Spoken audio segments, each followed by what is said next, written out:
शादी की बारी आई कि शादी तो हम ये चाह रहे थे कि हरमैन में करें जाके निकाह, लेकिन इत्तेफाकन कोरोना था, लॉकडाउन था, खुलने के कोई आसार नज़र नहीं आ रहे थे। फिर मशवरा यही हुआ कि ज़मान अहमद लाट साहब वगैरह बुज़ुर्गों से कि भाई अपनी जामा मस्जिद के अंदर जुमा के बाद निकाह कर लें। इन्होंने अपने सारे ख़ानदान दोस्त, इस पे हज़रत एक बड़ी हंसने वाली बात सुनाऊँ मैं आपको। इनके वाल साहब दुबई रहते थे, अब यहाँ आ गए, पहले ये अपनी वालदा के साथ होती थी। तो इनके वाल साहब आए ना शादी से एक हफ़्ते पहले, 20 नवंबर 2020 को मेरा निकाह हुआ।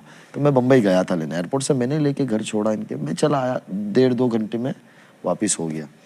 इन्होंने अपने वालिद साहब से कहा कि ये आपका दामाद है, आपको किसी को बताना नहीं, कौन है क्या है कुछ नहीं बताना है।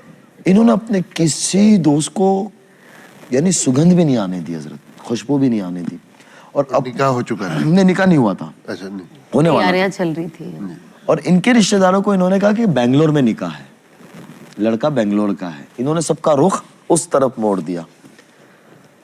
जब इन्होंने सबको टिकटें भेजी गुजरात आने की, उस रात पता चला कि गुजरात में है, सूरत के पास। और फिर वहाँ लड़के गाड़ियाँ लेके लेने गए थे।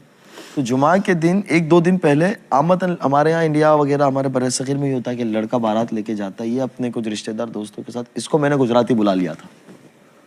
2 दिन पहले जब मैं इनको लेने गया तो मैं दूसरी गाड़ियों में था और ये अपनी गाड़ी में, माशाल्लाह ड्राइविंग खुद अच्छी कर लेती है, तो कि मैं अपने वालिदैन को लेके मैं अपनी गाड़ी से चलूँगी। मैंने कहा ठीक है, आगे आगे पीछे गाड़ियाँ थी। तो अब ये मेरे से जब बात कर रही थी ना, कहीं रुके तो ये इस तरह से बात कर रही थी, तो इनके वालिद साहब इनको पूछते हैं, मैं एक जगह चाय के लिए रुका नवसारी बलसाड़ के पास।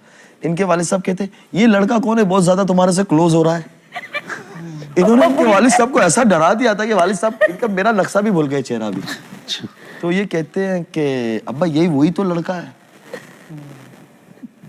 ये आ गई, खैर दूसरे दिन निकाह हुआ और फिर सारी दुनिया में जिस तरीके से हंगामा, लेकिन अल्हम्दुलिल्लाह अल्लाह का बहुत शुक्र है हज़रत, इन्होंने बहुत साथ दिया और बहुत बड़ी कुर्बानी दी, क्योंकि वो बम्बई की दुनिया ऐसी चकाचौंध है हज़रत कि बहुत मुश्किल है उससे पीछे आना, क्योंकि इतनी सारे आराई से दुनिया है, आराई से ज़िंदगी है।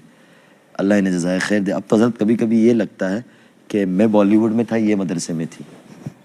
आमाल में माशाल्लाह ये बहुत आगे हैं, मुताला हर चीज़ के अंदर।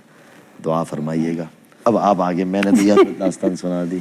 मैंने इनको दरमियान में कहा था कि आप कुछ कहना चाहें तो कह सकते हैं, ये मेरी बहुत बड़ी गलती थी। लेकिन बहरहाल आज माशाल्लाह वो बातें सामने आ गई जी माशाल्लाह, जो शायद 2 साल से लोग सुनना चाह रहे थे, तो मैं अपनी सआदत भी समझता हूँ कि ये बात खुलकर हम दोनों साथ में बैठकर इकरा पे हमने की है। जी माशाल्लाह जो है, और मैंने जैसे कहा था आज पोस्टमार्टम करना आप कर चुके हैं सर? जी माशाल्लाह। कॉलें भी माशाल्लाह आ रही हैं, कॉलें भी लेंगे, मतलब इंग्लिश में भी, इकरा बंगला के ऊपर भी अगर कुछ बातें हो जाए इससे करवा लें आप। ठीक है इंशाल्लाह। तो बस कॉलों की तरफ 1-2 मिनट में आते हैं। सना, जो बातें इन्होंने कही हैं उसमें कितनी सच्चाई है?